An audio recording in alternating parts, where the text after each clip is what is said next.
Palo Alto Networks has issued an advisory confirming that their PAN-OS and Prisma Access software are under active exploitation in the wild. We are looking at a fracture directly on the enterprise network edge. The specific vulnerability is tracked as CVE-2026-0257. It is an authentication bypass located in the GlobalProtect portal and gateway. Officially, this vulnerability received a CVSS score of 7.8, which categorizes it as a medium severity flaw.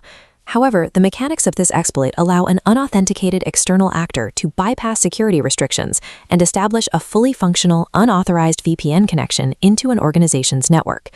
A medium rating suggests a moderate operational risk, but a direct, unauthorized VPN connection is a complete compromise of the security boundary. This discrepancy means security teams must treat this as a critical failure, requiring immediate emergency response, regardless of the official numeric score. This network topology diagram maps out the baseline architecture of the targeted system. It relies on two primary components, the GlobalProtect portal and the GlobalProtect gateway. The portal acts as the initial point of contact. Its job is to authenticate the user's credentials and then provision the client by passing back a specific configuration profile. Once the client is provisioned, the user connects to the gateway. The gateway is the actual enforcement point. It establishes the secure tunnel and routes traffic into the internal network. Maintaining that secure connection seamlessly over time requires constant session management, especially as users switch networks or experience brief connectivity drops. The transition point between the portal's initial authentication and the gateway's continuous enforcement creates a seam in the architecture, balancing strict security with user convenience. Forcing a user to manually re-enter their credentials every single time their local network connection drops creates heavy operational friction and fatigue. To solve this, Palo Alto Networks introduced a specific convenience feature called the authentication override.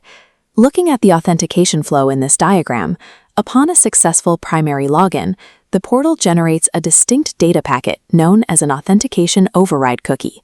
This cookie is sent back to the user's device and stored, acting as temporary proof of identity. To prevent an attacker from simply forging one of these cookies, the data must be cryptographically signed. The firewall uses a specific certificate configured on the system to stamp the cookie, verifying its origin. When the user experiences a network drop and needs to reconnect, they bypass the manual login and present this signed cookie directly to the gateway. The gateway validates the certificate's signature on the cookie and establishes the VPN tunnel seamlessly. The security of this entire convenience mechanism relies entirely on the gateway strictly validating that specific certificate configuration. We can now examine exactly how a threat actor exploits this specific mechanism. CVE-2026-0257 requires two exact conditions. Authentication override must be enabled and a specific certificate present. In this diagram, we see the threat actor targeting the gateway. The vulnerability exists in how the gateway's software processes connection requests when those two specific conditions overlap. The attacker manipulates the incoming request. Because of the specific certificate configuration, the firewall's validation logic fails to properly enforce the primary security restriction. It stops checking for a cryptographically valid cookie. Notice that the portal is entirely ignored. The attack happens directly at the external edge, requiring zero prior interaction with the authentication node. The gateway accepts the incoming request and opens a secure VPN tunnel, assuming trust where no cryptographic proof was actually provided. This is a failure of logic mapping. A feature engineered to override repetitive login prompts inadvertently overrides the authentication requirement entirely, simply because specific certificate parameters confuse the system's trust validation. This timeline charts the active exploitation data gathered by the security firm Rapid7, plotting successful compromises across multiple customer environments. The earliest recorded successful exploitation efforts were identified starting on May 17th. This was followed by a distinct, concentrated second wave of attacks just 4 days later, on May 21st. Threat intelligence assesses that both of these exploitation waves were executed by the exact same threat actor. During the second wave, analysts observed the immediate post-exploitation phase. Following the cookie authentication bypass, the compromised gateway successfully assigned internal VPN IP addresses to the attackers. While the attackers secured a foothold on the internal network, Rapid7 noted that there was no follow-on activity or lateral movement detected in those specific environments after the VPN session was established. Securing an internal IP address from a VPN gateway means the external barrier has already fallen.